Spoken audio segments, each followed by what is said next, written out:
Hey, this is Dr. Eric Fields, a licensed psychologist specializing in addiction.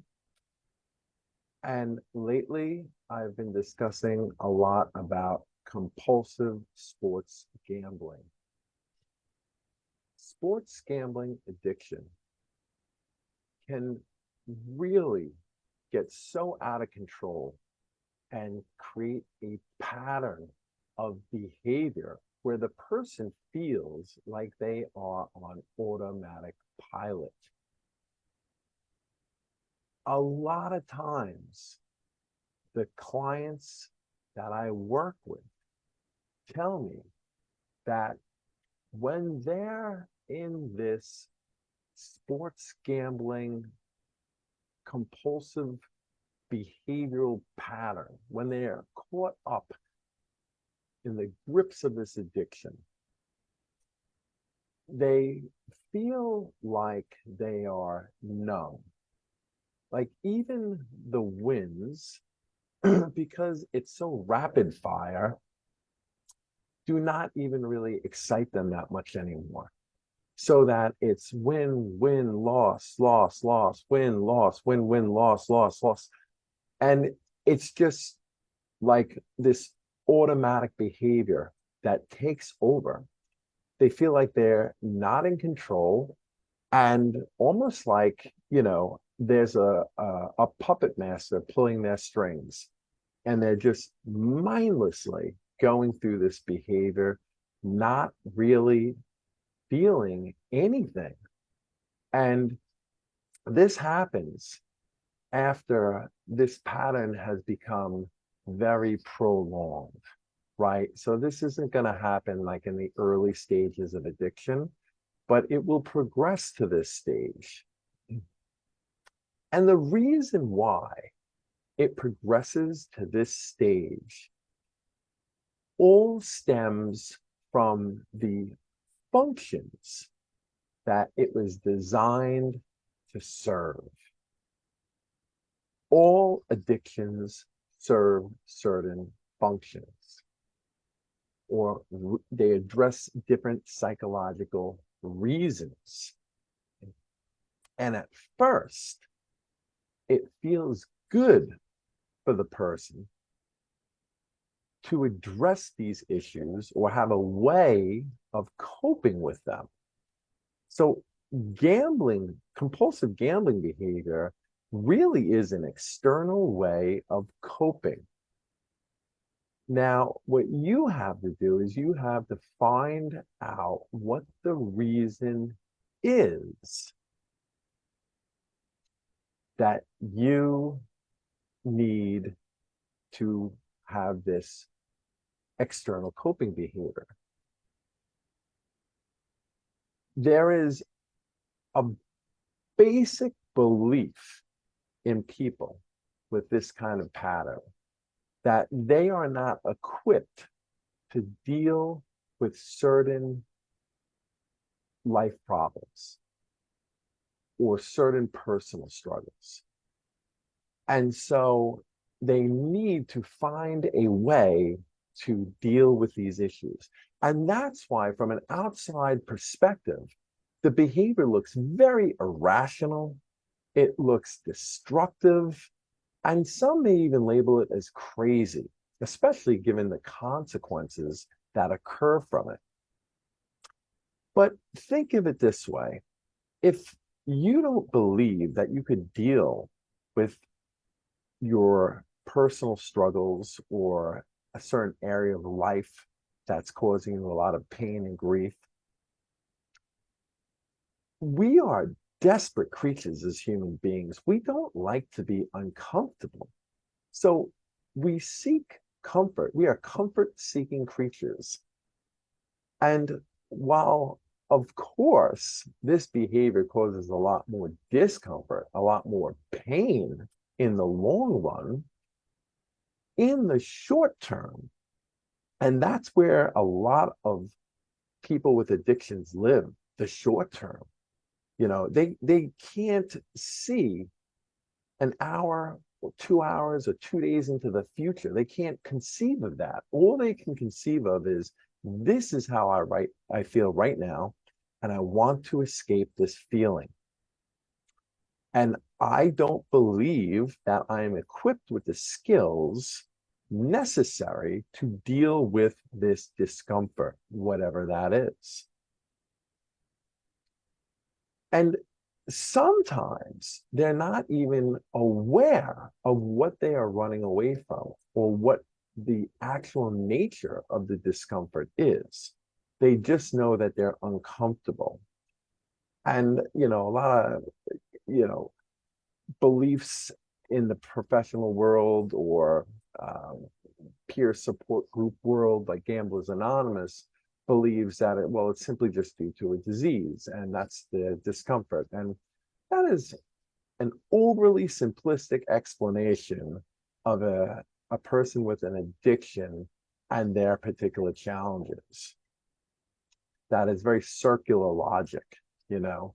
The disease causes discomfort, and that's why I do it. And I do it because I have no control, because I have the disease, et cetera, et cetera, et cetera.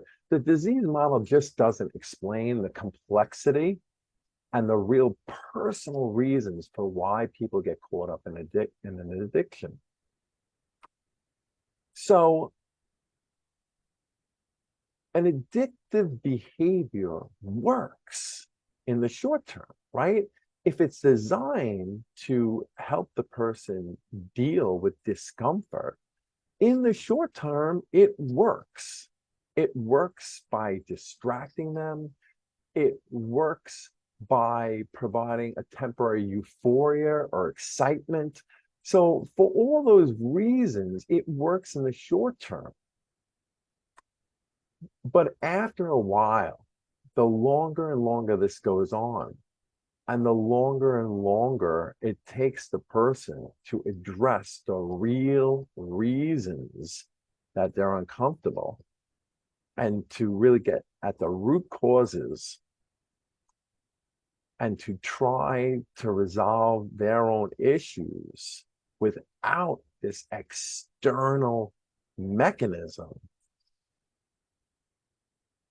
this behavior eventually becomes very automatized, very mindless, and very numbing, in the sense that it used to provide some euphoria, some excitement, some hope that life could get better, right? If I hit it big, I could be wealthy, I could get rid of my debt, and life could be good. So there's a lot of excitement in the initial stage of sports gambling addiction. But eventually that wears off and they realize that this behavior is not so exciting. It causes a lot of pain and grief and distress. The behavior then starts being used to deal with the negative effects of this behavior. And this person just becomes numb. And so it's still serving a function. It's not as sexy anymore, right? It's not exciting. The dopamine receptors aren't, going off the charts when they're gambling as much anymore. But it's still protecting them in a way by numbing them from the underlying distress that this behavior causes, but then also, which is now getting buried deeper and deeper and deeper down, the real initial reasons why this even started, why they even turned to this external thing to help them. If you are in this stage where you are numb and just acting like an automaton, understand that you have to figure out what the reasons are that, or what the functions of this sports gambling addiction is for you. What is it doing for you? What are you running away from?